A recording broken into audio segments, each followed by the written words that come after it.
hashtag itu ternyata ada funnel ya teman-teman ya.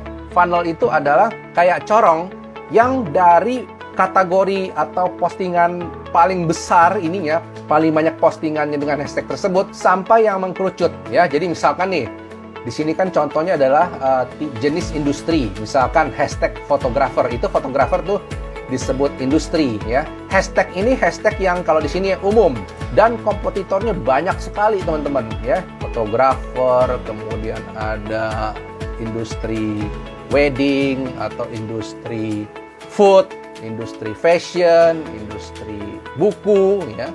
Ya, industri musik, betul. Nah, kemudian kita masuk ke niche-nya ya. Niche-nya artinya ini bidang atau keahlian Anda. Nah, jadi ini lebih kepada keahlian kita di bidang apa, kita gabungkan dengan nama industri yang di atas tadi, ya, itu niche, jadi keahlian kita. Kemudian brand, nah brand ini di industri pasti ada mereknya, misalkan wedding Photomac, ya, sepatu Nike, sepatu lari Nike, nah itu udah brand tuh, ya. Nah, kemudian yang keempat kita mengerucut lagi ke bawah adalah hashtag yang berkaitan dengan community. Misalkan ya komunitas fotografer, di sini ada nama komunitas nggak Indonesia ya, komunitas tertentu gitu ya. Nah, di sini kalau kita sudah menyebutkan komunitasnya ya, teman-teman harus aktif nih untuk interaksi karena kita udah mention, udah menyebutkan si komunitas tersebut. Itu akan mengundang interaksi juga dengan si komunitas gitu ya. Ini nggak ada patokannya, ini bisa gunakan 5 hashtag bisa di sini ya. Kalau teman-teman punya ada komunitas yang bisa disebutkan gitu ya. Nah, kemudian ada mengkerucut lagi hashtag kita menyebutkan lokasi.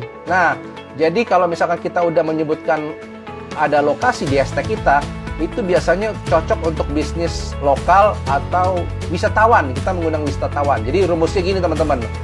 Lokasi ditambah niche ditambah industri. Ya, contoh Jakarta wedding photographer ya. Nah, ini bisa kita gunakan beberapa hashtag ya kalau kita menemukan misalkan Jakarta dangdut musik, Bandung dangdut musik. Jadi lebih mengkerucut lagi. Nah, yang lebih mengkerucut lagi ada event nih. Misalkan kita harus baca berita teman-teman nih. Jadi kalau misalkan lagi di sini hashtag Harbolnas. Nah, kalau misalkan ada ujian nasional, misalkan ada Festival Jazz Indonesia gitu kan, ada event. Nah, itu bisa ditambahkan tuh.